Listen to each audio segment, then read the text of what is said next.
Seni by Menyaner Part 8. Arah Seni.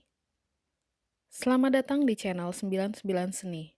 Ketemu lagi bersama saya MD Beliani Hutagalung di Seni by Menyaner. Jangan bosan ya buat terus mendukung channel ini.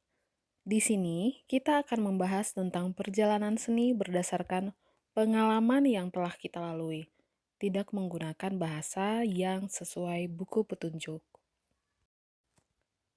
Jadi, jika ada salah kata atau kata yang tidak berkenan di hati, dilupakan saja.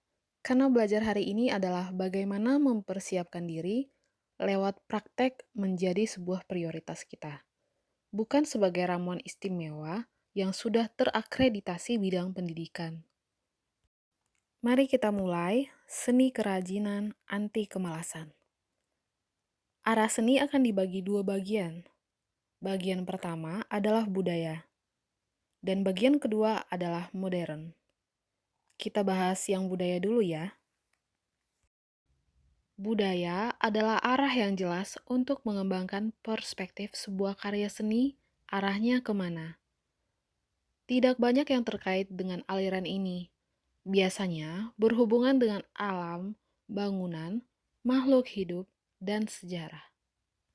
Seperti membentuk sebuah rekam ingat, di sini pembuat menitik beratkan dengan sesuatu yang mengabadikan lebih ke bentuk yang berhubungan dan ada. Memilih sebagai arah yang jelas, sudah banyak orang tahu dan sesuai dengan tingkat kematangan karya. Arah budaya dijabarkan dengan 4 arah. Arah alam, arah bangunan, arah makhluk hidup, dan arah sejarah. Warna yang dipilih pun lebih banyak alami. Pencahayaan yang membuat rupa menjadi jelas dipandang. Arah alam biasanya dituju untuk memperkenalkan sebuah tempat yang alami atau jejak dari masa ke masa untuk melihat bagaimana istimewa sesuatu tanpa kerusakan atau perubahan yang akan terjadi jika dibenahi. Seperti zaman sekarang, kita diperkenalkan dengan banyak kampanye lingkungan hidup, dari sampah sampai merawat lingkungan di sekitar kita. Arah bangunan. Mungkin ini agak sedikit unik, karena pada dasarnya, seni ini biasa dipisahkan dari karya rupa dan warna, lebih ke teknik dan pengembangan konsep. Tapi kita gak akan bahas yang itu, karena menyaner kurang paham kalau soal sipil. Tapi, karya bangunan sering mengangkat ingatan dari masa lalu yang berhubungan dengan perupa ataupun pecintanya. Arah penggambaran makhluk. Karya yang biasa ini sangat digemari sebagai tingkat penikmatnya terbaik. Bisa dalam bentuk orang, binatang, bahkan sampai yang kita sendiri tidak pernah bertemu. Seperti satwa di dalam laut yang tidak mungkin seseorang selami untuk sengaja menemuinya. Dan ini menjadi sebuah media di mana sesuatu yang dirindukan namun belum diabadikan. Semua bisa ya, asal dibayar. Itulah kata menyanar. Bagian budaya yang terakhir adalah arah sejarah.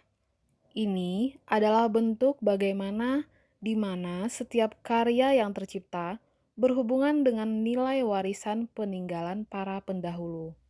Dituangkan dalam karya yang biasa diceritakan turun-temurun. Kisah sampai sajak yang ingin diabadikan sebagai karya bercerita.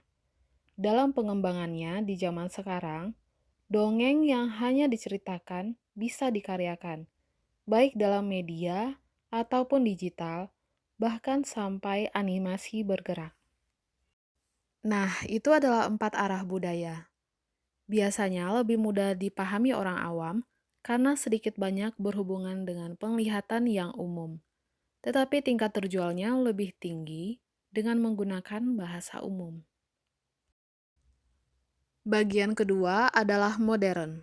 Dan modern sendiri dibagi 4 bagian yang lebih menonjolkan idealisme pembuatnya, lewat gaya yang tidak asal dan dapat dijelaskan secara narasi bahwa ini adalah tindak yang berkembang dari seni budaya.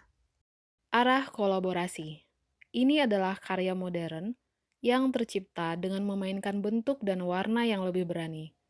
Walau lebih menekankan pada timbulnya karakter baru, arah karya ini cukup mencuri perhatian umum.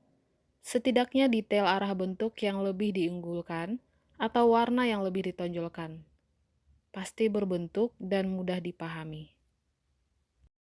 Arah pattern. Karya ini lebih dipandang sebagai desain atau pola-pola yang menjadi indah saat bersentuhan antara satu dan yang lainnya. Pada zaman sekarang, banyak dunia fashion yang menggunakan ini sebagai simbol yang dapat diaplikasikan dalam media tas, baju, payung, cover book, bahkan mesin cetak kanvas. Arah idealis. Pengembangan ini lebih dalam bentuk yang tidak harus dipahami.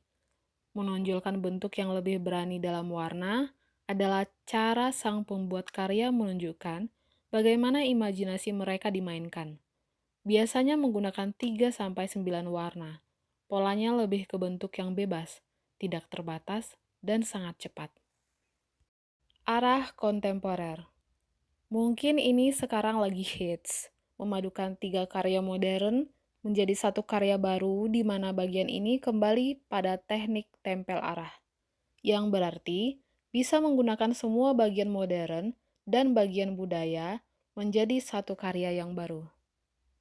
Semua berkembang menurut kebutuhan para pejuang karya yang memilih arah ini. Banyak masukan yang menyandar dapat untuk mengikuti zaman arah kontemporer ini adalah yang akan menjadi pilihan terbaik di masa sekarang. Tetapi untuk masa depan, belum dianggap bisa mengangkat seni yang menjadi yang akan dibahas di part 9 nanti. Lalu, bagaimana kita menentukan arah seni yang akan kita ambil? Apa hanya akan mengikuti atau menciptakan atau membuat sesuatu agar bisa memilih yang mana sesuai dengan hasil maksimal kita? Jangan bertanya sama menyanar, saya cocok di arah mana, tapi tunjukkan karya kamu. Kalau memang kamu butuh kurasi, menyanar bisa bantu, asal jangan lupa sajian menyanarnya ya. Terus semangat berkarya, karena besok adalah hari ini yang telah kita selesaikan. Waktu berjalan dan kita bisa berdampingan, tidak hanya sesaat melainkan abadi. Salam 99 Seni. Buat yang belum subscribe, di-subscribe dulu ya untuk terus dukung channel ini yang isinya tentang semangat, rupa, dan warna.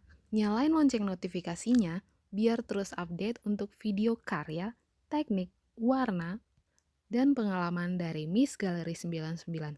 Biar kamu terus punya mood untuk berkarya bersama 99 Seni.